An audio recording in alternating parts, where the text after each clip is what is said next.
Because these things were bound to happen. When you're talking about it, some MPs thought we were joking. The way he was mocking Congo. Omuntu okunyomereza eggwanga. The reckless nature. Reckless obuteefiirayo. CDF. Or CDF, okuve wa CDF. Most of the power of authoritarianism is freely given. Obuyinza obusinga obwaba musibira mu bbwanga bw'omwami Museveni ngaba Muhoozi buweebwa faba bubawa. The file of Muhoozi Kainerugaba does not have a single general administrative order showing reasons for promotion. Today in the tewali nsonga file eraga nti ono bamujja ku rank n'okumuteeka ku ndala.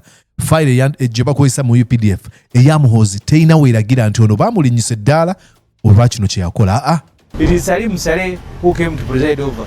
And interestingly, because at that time David Muhoozi, Wilson Mbadi was still the CDF. Saleh didn't want to salute Mbadi. So, kumukolo okwo Mbadi ye yali chief of defense forces yali akulira amaje. Salim Saleh yali tayagala kuwa salute Mbadi. He came dressed casually. So yajja yabadde ngoye za bulijjo. As if he was going to milk cows. Ng'agenda okukama ente. You're watching Mordecai Marissa Political Commentary. Please consider subscribing to help grow Uganda's Voices of Struggle ecosystem. Thank you. Very glad to be here on Mordecai Marissa TV. Butereevu ogamba otya okansubire nti oli bulungi nze Mordecai Marissa nkwebaza yonna gy'osinzira okubeera nga ogoberera oba ng'owuliriza endowooza zange zengabala naawe ku mikutu gyange gimunayiza wala social media platforms.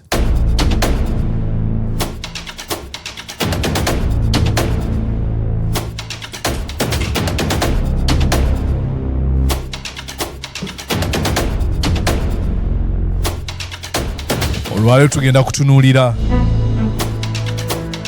Ibrahim Semujju Nganda. Muhoozi Kainerugaba yavuddeyo n'agamba nti asobola okubeera nga amutta.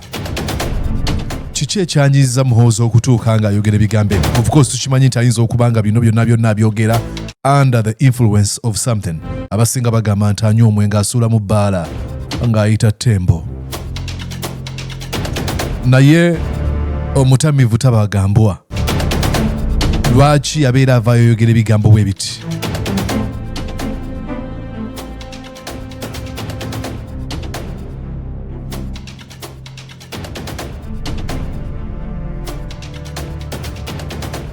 Yagambye bw'ati ng'ayita ku mukutu gwe ogwa Twitter gye buvuddeko. Yagambye Semujju Nganda is an unnecessary person. Nti Semujju Nganda muntu atalina mugaso in our country mu ggwanga lyaffe. I think we can quite easily kill him as a chicken thief. Agambye atya? I mean, you can see on the screen.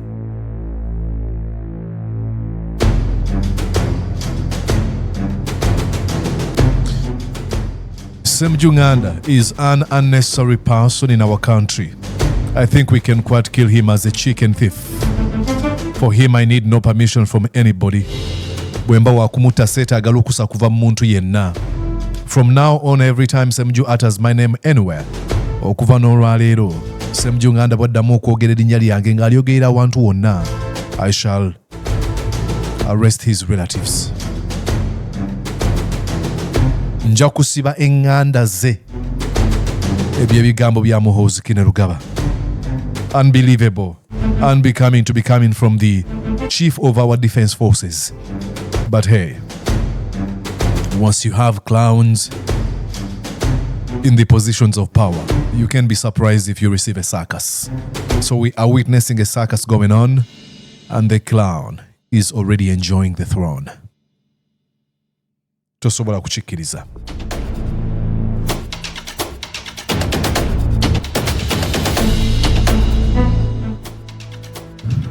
Tugenda kuyita mu bimu ku bigambo ebya Semujju Nganda byazza ayogera ebiyinza okuba nga biviirako omusajja ono okubeera nga ayogera ebintu ebitakola nsa. Diikula awedde emirimu. Ekyo nno si kivumo. Description ey'okudescribinga omuntu. Tosobola kubeera chief of our defense forces. Gwakulira ebitongole by'ebyokwerinda byonna mu ggwanga. UPDF na buli kimu. Ng'oyogera ebigambo bwe biti.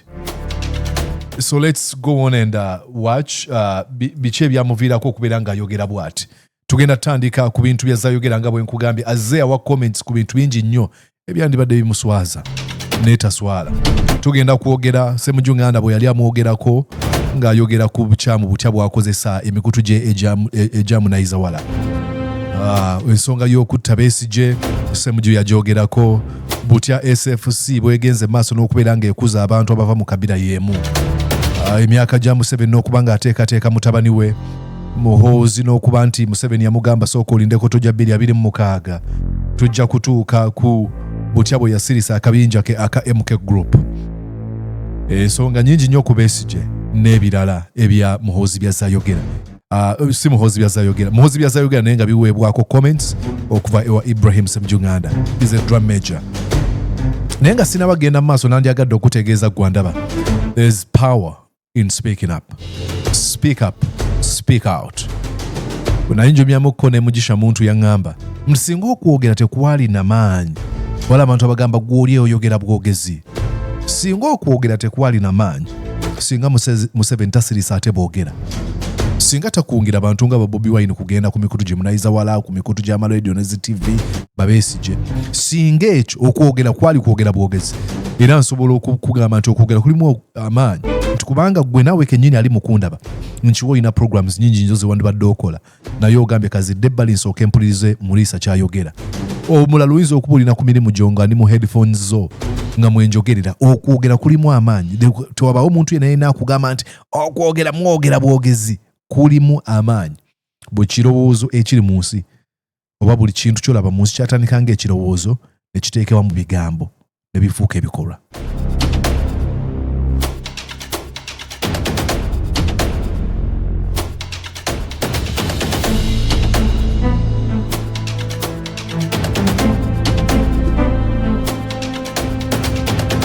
Wano Ibrahim Semujju Nganda yali ayogera ku lulimi olukyafu n'obutafaayo okwa Muhoozi Kainerugaba. Kino kyanyiza nnyo Muhoozi Kainerugaba. Yagamba atya? Atuwulirize. I have raised the issues here of the reckless conduct of our CDF. Agamba nti njogedde ku nsonga waneeno about the reckless conduct of our CDF. Recklessness kitegeeza omuntu okukola ebintu nga tafaayo biki bigenda kuvaamu. You irresponsible. You don't care about the consequences. The other day he spoke in defense of in support of M23 and we nearly got chased from Congo. Our military who is fighting there. Yava olumu n'awaana ng'awagira M23 kwabula katono okubeera nga tugobwa. CDF yateeka akabaate amagye gaffe. Can you, Mr. Speaker, also ask defense to come here and explain? Because these things were bound to happen. When you're talking about it, some MPs thought we were joking. The way he was mocking Congo. Omuntu okunyomereza eggwanga. The reckless nature. Reckless obuteefiirayo. CDF. Olwa CDF okuva wa CDF. Muliiso oyinza obutamufaako. Ne CDF. Trouble that it has started causing Uganda. Because that banning of our embassy is partly because of his tongue. Exactly. Abo ne beekalakasa mu ggwanga erimu ne bateekera omuliro embassy yaffe ekitebe kyaffe mu ggwanga eryo. Kubanga avuddewo n'alaga nti awagira ebintu ebimu biyinza okuba nga bikontana n'abantu bye bakkiriza mu ggwanga eryo. Wano Semujju raising issue enyiiza Muhoozi.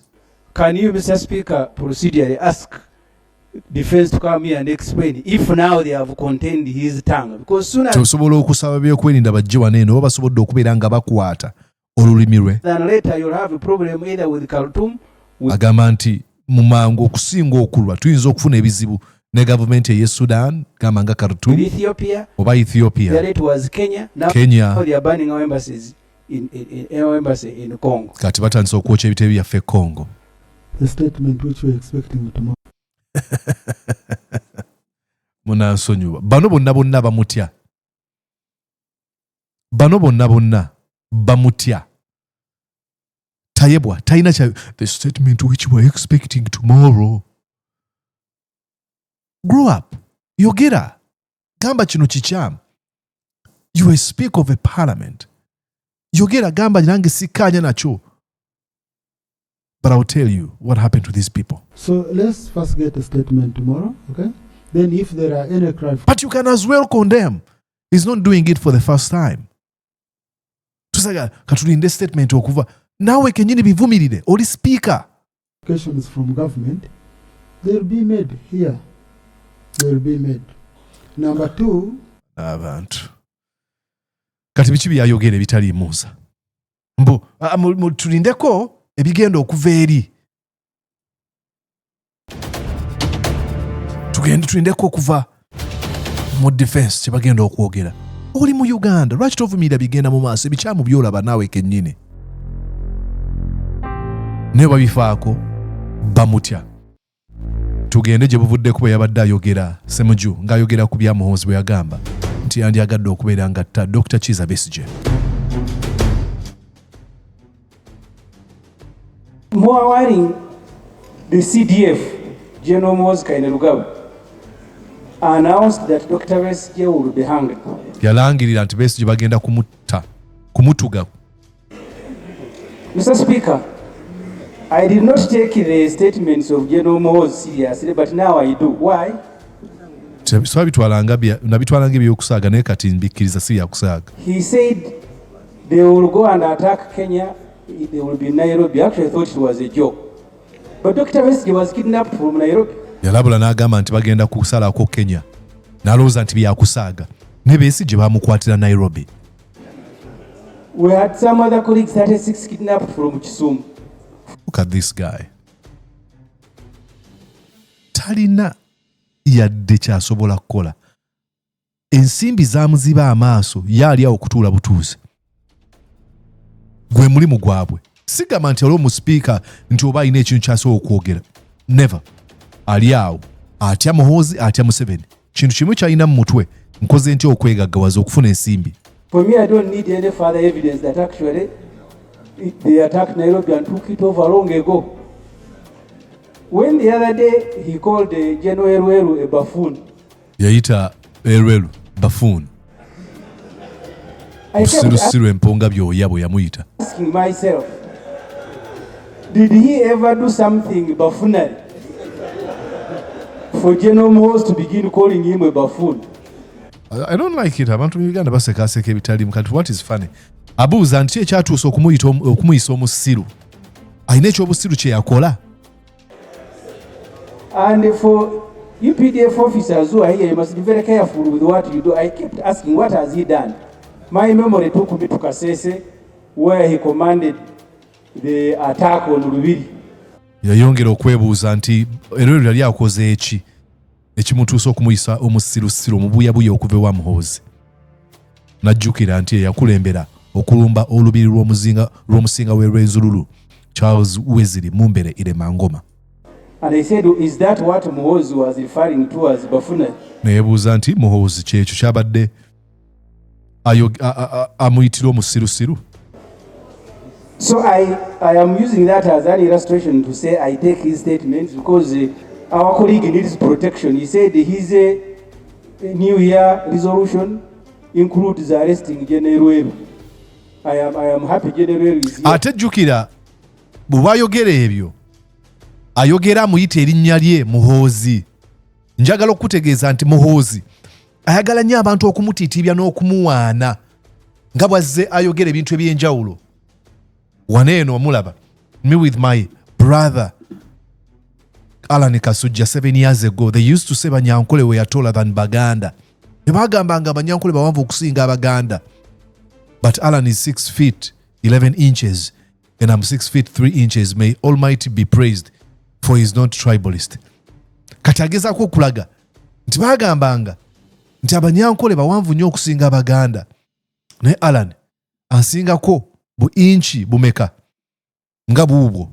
Wabona bali agamba tuli mu fuuti 6 ne bu inchi buubwo. Nagamba naye si musosoze anoonya ebintu eby'okumuwaana. Ali inferior, yenyooma muli, ayagala nnyo omuntu amuwaana. Ensonga lwaki olaba nnyo muzeeyi Museveni abantu bamuyita muzeeyi n'abali mu myaka gye. Kati Muhoozi ekimuluma ono Semujju kumuyita linnya lye. Nabadde nyina bye nabadde ndaba gye buvuddeko ng'awaana waneeno nga bwegambye. Wano baali bamuwaana nga bw'olaba ku screen.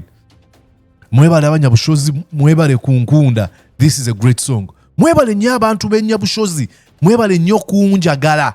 Bano baali bamuwanye mu luyimba. N'avaayo n'agamba mwebale nnyo. Bano abasajja banoonya okubaaga, baagala babaagala. Ensonga lwaki abantu ababeetoolodde bonna babawaana. I don't subscribe to that line of thinking. Ask mbwagamba waneno. Ask Jesus for forgiveness wa all banyankole, and we even banyakitala, there is no difference. Buli kintu kyonna ye kyalina kakakwate ayagala benga kyekisinga. Yagamba Yesu munyankole era yava mu musaayi ogwo. Yenyooma abantu abamwetoolodde tebasobola kumulaga babbalamu, bamuwaana buli kaseera ne bwakola ensobi nga bagamba oli mugezi nnyo, gwe w'amaanyi jeno. Kubanga bakkiriza dda, mu Lungereza bakiyita caving. Abantu betwali tuwa ekitiibwa, betwali twegomba nga tukula, the likes of Andrew Mwenda, omusajja ogwabadde naye Alan Kasujja, they all caved. Kubanga batya nti singa bayimirira ku mazima kigenda kwetagisa hard work. Ate ng'emabega baakola ne balaba hard work bwekola, mulimu okwefiiriza, mulimu okwerumya, ne bagamba I'm not ready to pay that price. So how do I closer to power and have money? Is by heaping praises to this man whom they know. Taina busobozi bonna bonna. They know this. Bachimanyi. This man told us. Timothy Snyder yatugamba ku On Tyranny. Mu kitabo kino On Tyranny yagamba bwati. I'll read you here, then we come back to Ibrahim Semujju Nganda ebigambo byayongera maaso n'okubanga ayogera. Yali ayogera ku bafuzi bamusibira mu bbwa ba dictator. Oteekeddwa kubatwala otya. Museveni already dictator. Ne wabeerayo omuntu ng'olaba alina obusobozi okufuuka omukulembeze w'eggwanga mu ngeri emu oba endala. Naye nga bw'afuna obukulembeze obwo oyinza obutafuna ddembe ly'olina kukola ki? Mu kifo ky'okugamba kamwetegekere ndabe engeri gye mulwanyisa bano abasajja beewaayo dda. Timothy mu kitabo kino eno chapter esooka mu kitabo kino ng'atubuulira ekigambo kino. Do not obey in advance. These people obey in advance. When they sit down, gye bawangalira eyo, ne bakizuula nti Muhoozi alina obusobozi okufuuka president.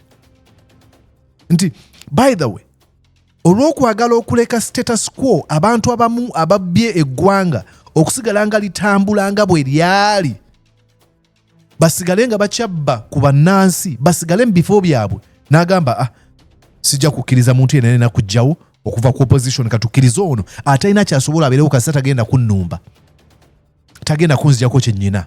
Omusajja akugamba do not obey in advance. Mu kusoma agamba bw'ati, most of the power of authoritarianism is freely given. Obuyinza obusinga obwaba musibira mu bbwa nga bamwami Museveni, nga bamuhoozi, buweebwa ffe ababubawa. For example, Andrew Mwenda, with his eloquence, with his smartness, with his exposure and knowledge about geopolitics, about journalism, he has already given out all this. His intellectualism, his brain, he sold it to one man, Muhoozi Kainerugaba. I can guarantee you he knows 100%. Muhoozi talina kyasobola. Naye yabumuwadde kubanga atya. Bwe simumuwa kye kiyinza okuntuukako. Ayongera n'agamba, in times like these, individuals think ahead about what a more repressive government will want.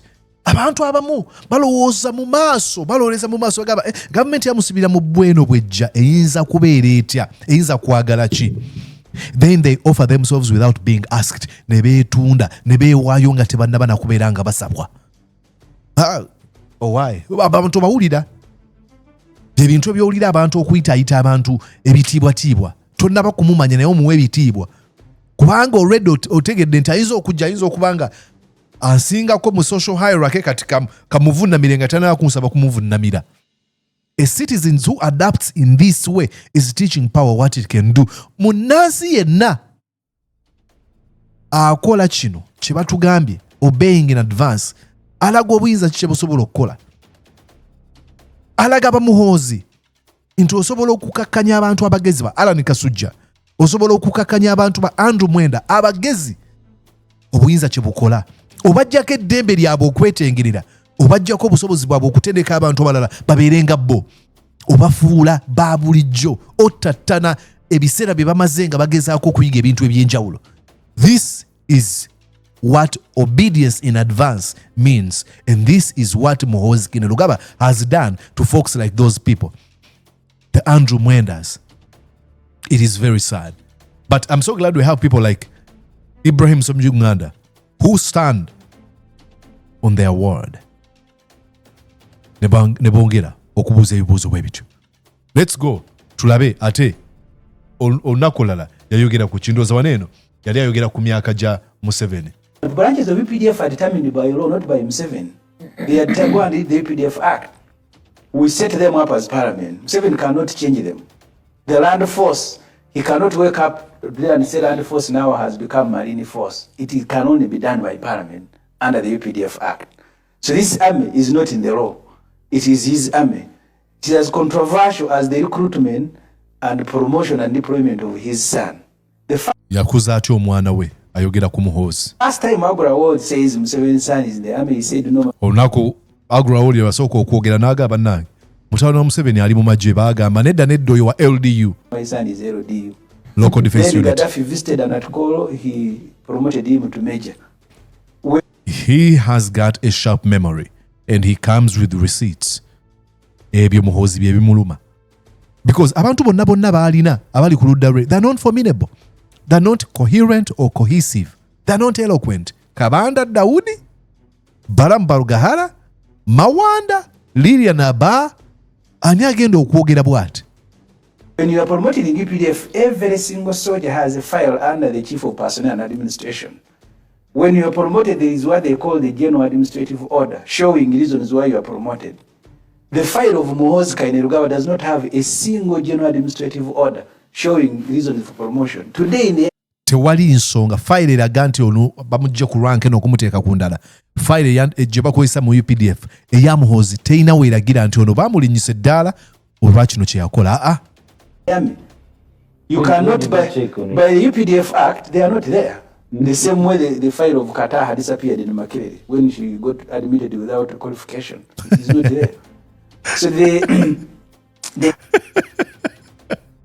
tugende waneeno yali ayogera ku nsonga ky'endala. Museveni ng'amaze okukaddiwa atuuse kati myaka ng'egyammwe bamuzeeyi abayogedde wano kati ate asitudde litabani. Kati ate asitudde litabani.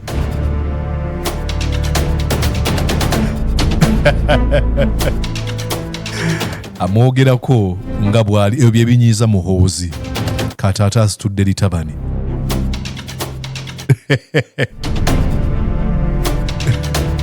Genda mu maaso Semujju. Nabagamba nga abantu b'ekyalo nga tuli mu kampeyini nga mulaba ng'ebiri ewala. Kati tabani lya Museveni lye litabaala. Poliisi badde tabani lya Museveni.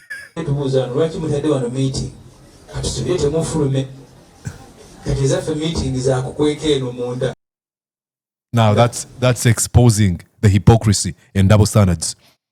Police general katubete mugenda kufuluma. Ne Muhoozi atambula bulamu okwetoola eggwanga. N'ekibinja kye ky'abantu bawadde ensimbi. Okukuba ng'engwala enyoka naye bawadde notice ne bagamba ez'omunda eno ensembyeyo ekira eziddako zaawali.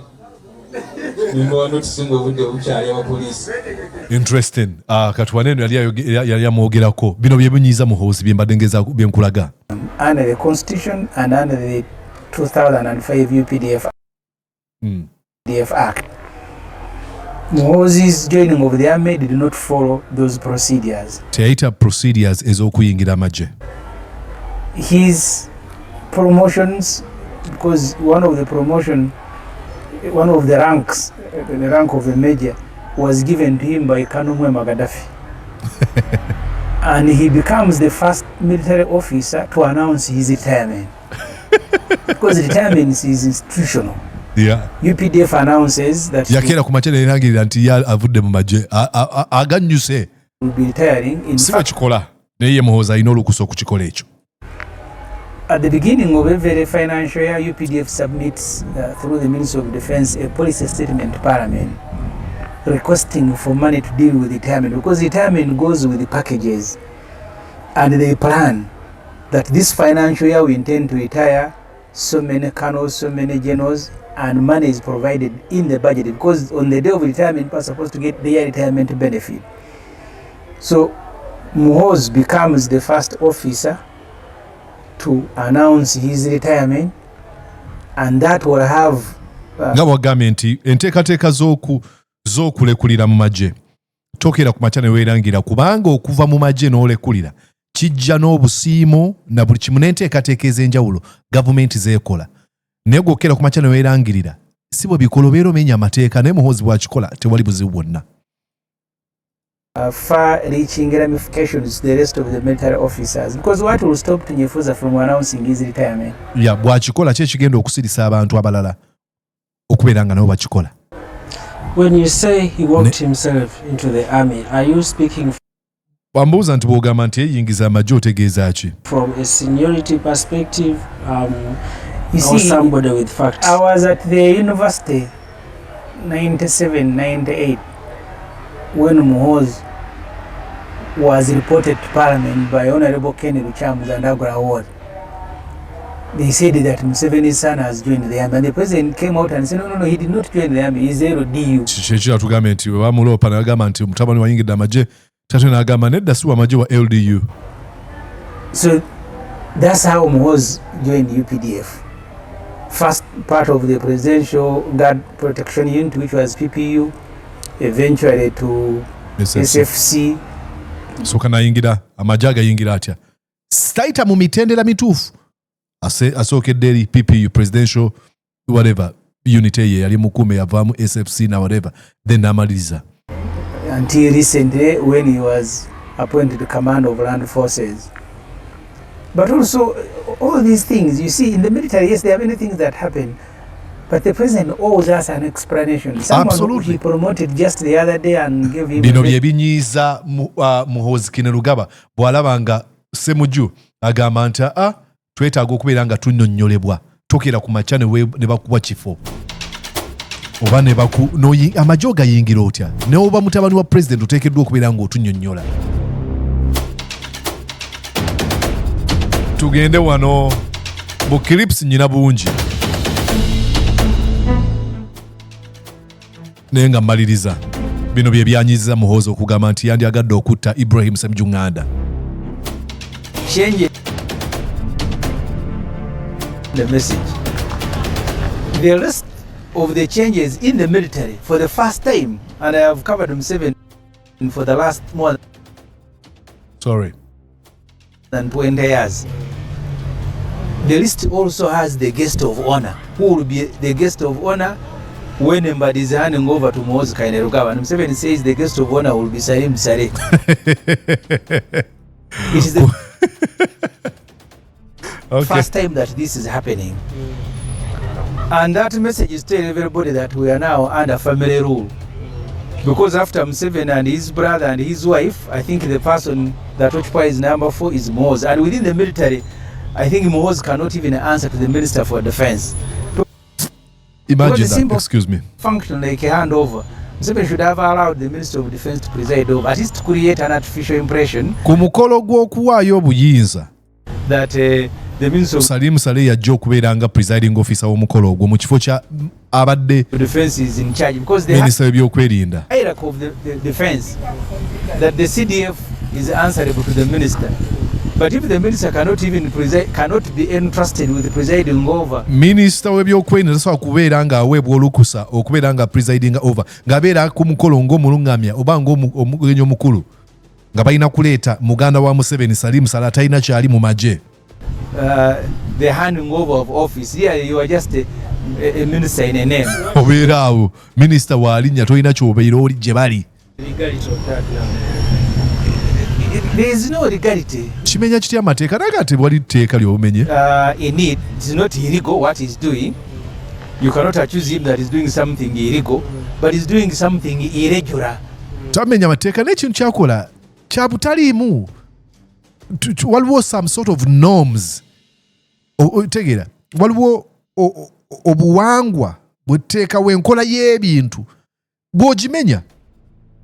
Obeera tolina musango gw'ozizza n'obeera okwontana n'engeri gye twagala okutambuzaamu eggwanga n'okwongera okulaga butya bw'oli omusosoze that you get na butya bw'ofuga eggwanga gwe ng'omuntu someone outside the defense establishment who don't preside over defense function. omuntu atali mu defense establishment atali mu byakwerinda bya ggwanga gw'oleese ku mukolo ng'ensonga eziriko za byakwerinda bya ggwanga oleese sali musale naye ng'olina minisita w'ebyokwerinda. When you have 3 ministers in defense, actually olina basatu because I think Muhoozi cannot, nobody in the government can preside over his function, because even his promotion, it is Salim Saleh who came to preside over. And interestingly, because at that time, David Muhoozi, Wilson Mbadi was still the CDF. Saleh didn't want to salute Mbadi. ku mukolo ogwo Mbadi ye yali chief of defense forces yali akulira amagye. Salim Saleh yali tayagala kuwa salute Mbadi. He came dressed casually, So yajja yambadde ngoye za bulijjo as if he was going to milk cows. ng'agenda okukama ente. So the intention was that, no, if I go dressed in military uniform, I will salute him. But Ekigendererwa kyali nti singa ngenda ku mukolo ogwo nga nyambadde nga ebyambalo by'amagye ndina okuwa salute Mbadi adumira eggye ly'eggwanga nejjukira yamunyooma kati yakola. so one way of avoiding that embarrassment, he came dressed in civilian clothes. Okwewala ekyo kubira Mbadi salute yayambala engoye ze bakamiramu amata. So really, Museveni is arbitrary, but he's also casual, but he's also contemptuous. I think he holds the country in contempt. That you can get family people, maybe even the rank was negotiated. Again, the other message you can read from this is now the unofficial disbandment of the Muhoozi pressure group. Aha, kati Museveni agoba ka group ka Muhoozi akagobera ki? Which we had been told will become a political party and its principal will contest the 2026 election. Museveni has answered that Muhoozi will not be a candidate, it will be Museveni. And I think Muhoozi had given a pointer when he was in Masaka, when he said elect people who will work for the government and who will work with Museveni. So the people who had been excited by Muhoozi's birthday parties and subsequent rallies now must find refuge somewhere else. The outfit has unofficially been disbanded. Akabinja Museveni akajjawo nga bwayagadde wakateerawo Museveni yafuga mutabani we yekka yasobola okumugamba nti vuganya ku ntebe y'obukulembeze bw'eggwanga yamugamba tovuganya. Kyekyongera okulaga Semujju Nganda bye bino bireetera okubeera nga Muhoozi Kainerugaba amuwalana. Unbelievable. Ndowooza nga tumaliriza yayogedde ku nsonga ya Besigye wano gye njagala okubeera nga nkuzannyira. Yagamba atya? I'll just get this one here. The CDF said Besigye can only get out of prison in a coffin. CDF Muhoozi yagambye nti Besigye asobola kufuluma ekkomera ng'ali mu sanduuka. Really, what sort of advice can you give a person? Magezi ki g'osobola okuwa omuntu bw'ati alinganga asaasira bano abantu simanya speaker simanya deputy speaker oli agambye nti Besigye eyali Dr. wa Museveni asobola kufuluma ekkomera ng'ali mu sanduuke katugenda muwabula otya mwerimba bwerimbi mweba simanya tayebwa ne Among Things like that. Even if you were a professor of law, time was 3. ne bw'oba profesa mu by'amateeka okubisaamu emirundi 3. The CDF, one of the supervisors of the General Court Martial, omu ku bawabuzi ba kkooti y'amagye has said Dr. Besigye can only get out of prison in a coffin. agambye Dr. Besigye asobola kufuluma komera asobola kulifuluma ng'ali mu sanduuke. He had even arranged to kill him. He had even identified a tree. Ng'ategese n'olunaku w'agenda okumutta n'omuti gw'agenda okumuttirako ng'amutuga. In Igulu. Eggulu. And that's why I sympathize with you. Bambi era agamba mbasaasira bambi basajja battu. Sometimes these jobs. Olumu gino emirimu. Sometimes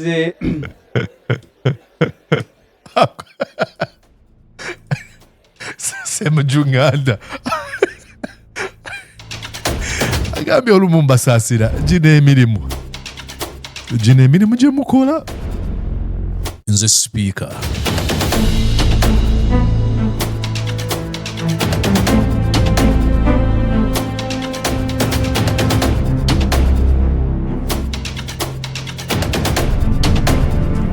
Muhoozi nga kugamba speaker kyeki. Nze vice president. Nyina kavideo ke nalabye nga Jessica Lupo mu vice asajja bano. Jessica Lupo Nabbanja babatunuulira. Simanya nze mbadi, simanya nze kino, nze akulira police. Nothing.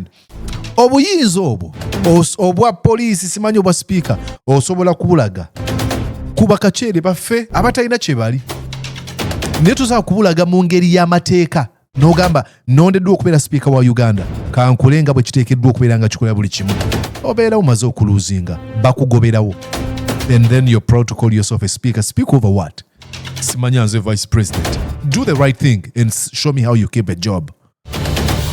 But still, in Uganda, where people or folks have normalized ebintu by'okufuna ensimbi neweesonyiwa principles n'enkola entuufu ey'ebintu, awo obeera mugezi. Oyo yafuuka president, yafuuka kino. And in Uganda, careerism or ladder climbing, okulinnya amadaala bakyagala nnyo. Nga bwe ntera okulaba abantu bagamba naye gwe okimanyi Balamoyo asobola okufuuka president, so what?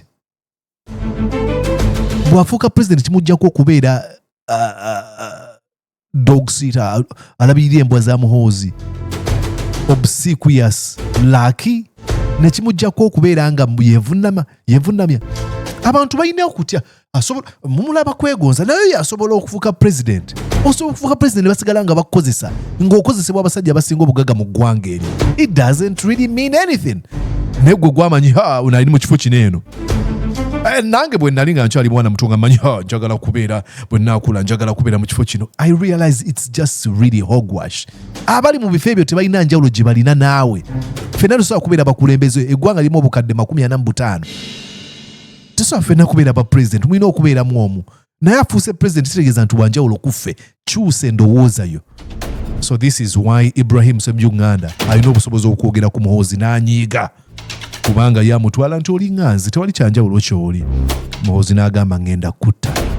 Shamelessness, hypocrisy, utter stupidity doesn't begin to describe what you've just seen. Tweets from Muhoozi Kainerugaba.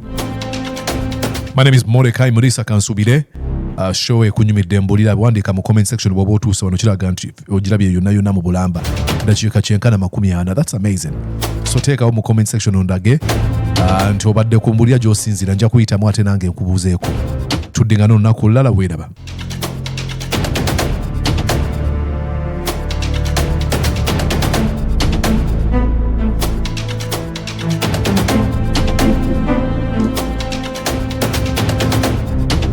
Did you enjoy what you just watched? I'm going to guess that you did. How about you consider subscribing to Mordecai Marissa YouTube channel? Thank you.